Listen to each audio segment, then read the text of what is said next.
जय श्री राधे कृष्ण।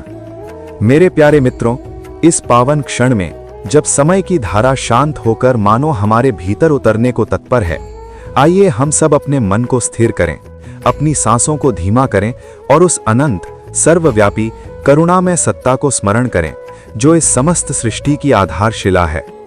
हे नंदलाल, हे वंशी वट के वासुदेव, हे द्वारकाधीश, आज जो भी श्रद्धालु इस वाणी को सुन रहा है, जो भी भक्त अपने अंतर्मन की थकान लेकर आपकी शरण में आया है, उसके जीवन में अपनी कृपा की ऐसी वर्षा कीजिए कि उसके सारे संशय धुल जाएं, उसके सारे भय मिट जाएं और उसके भीतर आत्मविश्वास का सूर्य उदित हो उठे।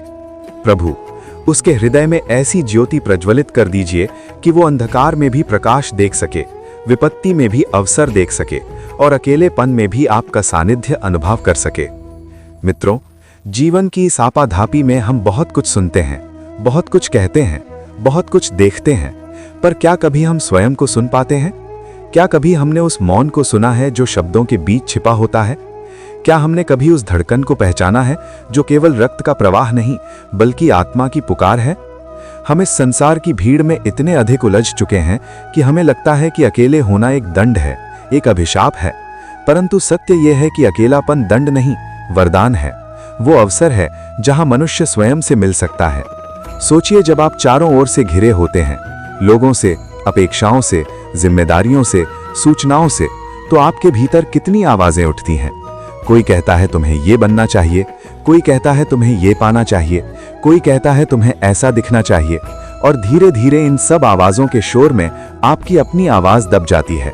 आपकी इच्छाएं, आपके स्वप्न, आपकी सच्ची पहचान, सब कुछ इस बाहरी कोलाहल के नीचे दबकर रह जाता है। तब जीवन एक दौड़ बन जाता है जिसमें हम भाग तो रहे होते हैं, पर ये भूल जाते हैं कि मंजिल हमारी है भी या नहीं। एकांत वही क्षण है जब ये शोर शांत होता है, जब आप अकेले बैठते हैं, बिना किसी दिखावे के, बिना किसी भूमिका के, बिना किसी मुखौटे के। तब आप स्वयं के सामने खड़े होते हैं और ये सामना सरल नहीं होता। कई बार हम स्वयं से मिलने से डरते हैं क्योंकि हमें भय होता है कि कहीं हमें वो सत्य न दिख जाए जिससे हम अब तक भागते रहे हैं, परंतु यही सत्य मुक्ति का द्वार है। कल्पना कीजिए एक शांत झील की। जब उसकी सतह पर निरंतर पत्थर फेंके जाते हैं, जब उसमें लहरें उठती रहती हैं, तब उसमें आकाश का प्रतिबिंब विकृत हो जाता है। पर जैसे ही लहरें थमती हैं, जैसे ही जल स्थिर होता है, वही झील दर्पण बन जाती है। उसमें सूर्य भी स्पष्ट दिखता है, चंद्रमा भी, और तारों की अनगिनत छटा भी। हमारा मन भी ऐसी ही झील है। जब तक उसमें विचारों, चिंताओं, इच्छाओं और भय के पत्थर गिरते रहते हैं, तब तक हम अपना वास्तविक स्वरूप नहीं देख पाते। पर जब हम मौन में बैठते हैं, जब हम स्वयं को समय देते हैं, तब धीरे धीरे मन स्थिर होने लगता है और उसी स्थिरता में आत्मा का प्रकाश झलकता है। जीवन में कई बार ऐसी परिस्थितियां आती हैं जब हम स्वयं को अकेला पाते हैं। कभी संबंध टूट जाते हैं, कभी अपेक्षाएं बिखर जाती हैं, कभी सपने अधूरे रह जाते हैं। उस समय हमें लगता है कि सब कुछ समाप्त हो गया, परंतु क्या सच में समाप्त होता है या वो एक नई शुरुआत का संकेत होता है? जब वृक्ष से पत्ते गिरते हैं तो क्या वो मर जाता है? नहीं, वो अपनी ऊर्जा को भीतर संचित करता है ताकि अगली ऋतु में और अधिक हरियाली के साथ खिल सके। उसी प्रकार जब जीवन हमें एकांत देता है तो वो हमें भीतर की ओर लौटने का अवसर देता है।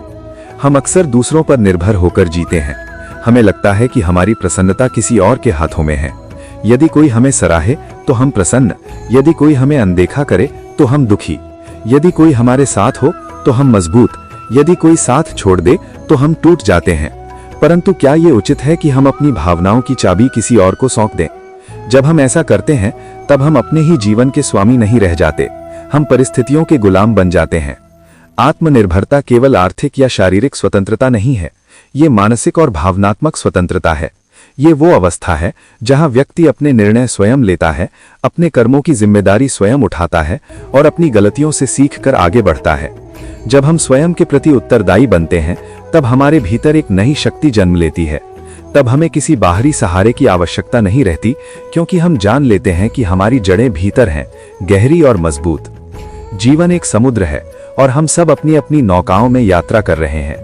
यदि हमारी नाव किसी और जहाज से बंधी है तो हम तभी तक आगे बढ़ते हैं जब तक वो जहाज चलता है, परंतु यदि हम अपनी पतवार स्वयं थाम लें, यदि हम लहरों का सामना करना सीख लें, तो कोई भी तूफान हमें डिगा नहीं सकता। हाँ, प्रारंभ में भय लगेगा, हाथ कांपेंगे, दिशा स्पष्ट नहीं होगी, पर जैसे जैसे हम अभ्यास करेंगे वैसे वैसे आत्मविश्वास बढ़ेगा। एकांत हमें ये सिखाता है कि हम गिरकर भी उठ सकते हैं। जब कोई हमारे आंसू पोंछने वाला नहीं होता, तब हम स्वयं अपने आंसू पोंछना सीखते हैं। जब कोई मार्ग दिखाने वाला नहीं होता, तब हम अपनी अंतरात्मा की आवाज सुनना सीखते हैं। यही आत्मचिंतन है, यही वो साधना है जो साधारण मनुष्य को असाधारण बना देती है। आज के इस तकनीकी युग में हम हर क्षण किसी न किसी माध्यम से जुड़े रहते हैं। मोबाइल की घंटियां, संदेशों की ध्वनियां, सोशल मीडिया की सूचनाएं, ये सब हमारे मन को लगातार व्यस्त रखती हैं। हमें लगता है कि हम बहुत जुड़े हुए हैं, पर वास्तव में हम स्वयं से दूर होते जा रहे हैं। हमने बाहरी संपर्क बढ़ा लिए, पर आंतरिक संवाद खो दिया। यदि हम प्रतिदिन कुछ समय केवल स्वयं के लिए निकाल लें, बिना किसी फोन के, बिना किसी बाधा के, तो हम अपने भीतर एक नई शांति का अनुभव कर सकते हैं। जब आप मौन में बैठते हैं, तो प्रारंभ में विचारों का तूफान उठता है। बीते हुए क्षण, भविष्य की चिंताएं, अधूरे कार्य, अपूर्ण इच्छाएं सब एक साथ सामने आते हैं। परंतु धैर्य रखिए। जैसे आकाश में बादल आते हैं और चले जाते हैं, वैसे ही विचार भी आते हैं और चले जाते हैं। आप केवल साक्षी बन जाइए। धीरे धीरे मन शांत होगा और उसी शांति में आपको वो उत्तर मिलेगा जिसकी आप लंबे समय से तलाश कर रहे थे। जीवन में कई बार ऐसी परिस्थितियां आती हैं जब हम स्वयं को अकेला पाते हैं। कभी संबंध टूट जाते हैं, कभी अपेक्षाएं बिखर जाती हैं, कभी सपने अधूरे रह जाते हैं। उस समय हमें लगता है कि सब कुछ समाप्त हो गया, परंतु क्या सच में समाप्त होता है, या वो एक नई शुरुआत का संकेत होता है? जब वृक्ष से पत्ते गिरते हैं, तो क्या वो मर जाता है? नहीं, वो अपनी ऊर्जा को भीतर संचित करता है ताकि अगली ऋतु में और अधिक हरियाली के साथ खिल सके। उसी प्रकार जब जीवन हमें एकांत देता है, तो वो हमें भीतर की ओर लौटने का अवसर देता है। हम अक्सर दूसरों पर निर्भर होकर जीते हैं। हमें लगता है कि हमारी प्रसन्नता किसी और के हाथों में है। यदि कोई हमें सराहे तो हम प्रसन्न, यदि कोई हमें अनदेखा करे तो हम दुखी, यदि कोई हमारे साथ हो तो हम मजबूत, यदि कोई साथ छोड़ दे तो हम टूट जाते हैं। परंतु क्या ये उचित है कि हम अपनी भावनाओं की चाबी किसी और को सौंप दें? जब हम ऐसा करते हैं, तब हम अपने ही जीवन के स्वामी नहीं रह जाते, हम परिस्थितियों के गुलाम बन जाते हैं। आत्मनिर्भरता केवल आर्थिक या शारीरिक स्वतंत्रता नहीं है, ये मानसिक और भावनात्मक स्वतंत्रता है। ये वो अवस्था है जहां व्यक्ति अपने निर्णय स्वयं लेता है, अपने कर्मों की जिम्मेदारी स्वयं उठाता है और अपनी गलतियों से सीखकर आगे बढ़ता है। जब हम स्वयं के प्रति उत्तरदायी बनते हैं, तब हमारे भीतर एक नई शक्ति जन्म लेती है। तब हमें किसी बाहरी सहारे की आवश्यकता नहीं रहती, क्योंकि हम जान लेते हैं कि हमारी जड़ें भीतर हैं, गहरी और मजबूत। जीवन एक समुद्र है और हम सब अपनी अपनी नौकाओं में यात्रा कर रहे हैं। यदि हमारी नाव किसी और जहाज से बंधी है, तो हम तभी तक आगे बढ़ते हैं जब तक वो जहाज चलता है। परंतु यदि हम अपनी पतवार स्वयं थाम लें, यदि हम लहरों का सामना करना सीख लें, तो कोई भी तूफान हमें डिगा नहीं सकता। हाँ, प्रारंभ में भय लगेगा, हाथ कांपेंगे, दिशा स्पष्ट नहीं होगी, पर जैसे जैसे हम अभ्यास करेंगे वैसे वैसे आत्मविश्वास बढ़ेगा। एकांत हमें ये सिखाता है कि हम गिरकर भी उठ सकते हैं। जब कोई हमारे आंसू पोंछने वाला नहीं होता, तब हम स्वयं अपने आंसू पोंछना सीखते हैं। जब कोई मार्ग दिखाने वाला नहीं होता, तब हम अपनी अंतरात्मा की आवाज सुनना सीखते हैं। यही आत्मचिंतन है, यही वो साधना है जो साधारण मनुष्य को असाधारण बना देती है।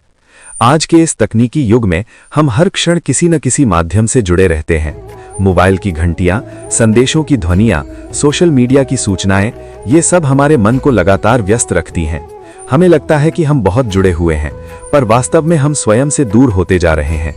हमने बाहरी संपर्क बढ़ा लिए, पर आंतरिक संवाद खो दिया।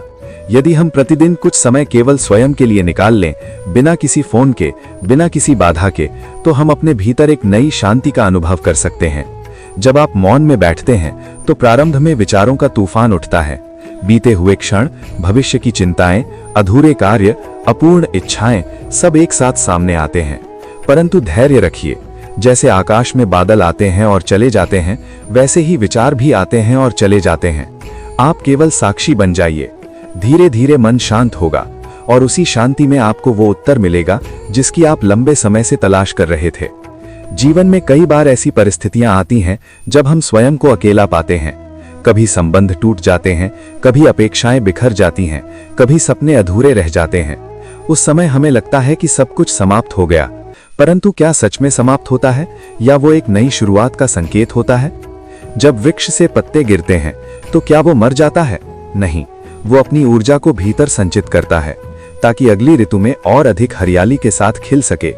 उसी प्रकार जब जीवन हमें एकांत देता है तो वो हमें भीतर की ओर लौटने का अवसर देता है। हम अक्सर दूसरों पर निर्भर होकर जीते हैं। हमें लगता है कि हमारी प्रसन्नता किसी और के हाथों में है। यदि कोई हमें सराहे तो हम प्रसन्न, यदि कोई हमें अनदेखा करे तो हम दुखी, यदि कोई हमारे साथ हो तो हम मजबूत, यदि कोई साथ छोड़ दे तो हम टूट जाते हैं। परंतु क्या ये उचित है कि हम अपनी भावनाओं की चाबी किसी और को सौंप दें? जब हम ऐसा करते हैं तब हम अपने ही जीवन के स्वामी नहीं रह जाते, हम परिस्थितियों के गुलाम बन जाते हैं। आत्मनिर्भरता केवल आर्थिक या शारीरिक स्वतंत्रता नहीं है, ये मानसिक और भावनात्मक स्वतंत्रता है। ये वो अवस्था है जहां व्यक्ति अपने निर्णय स्वयं लेता है।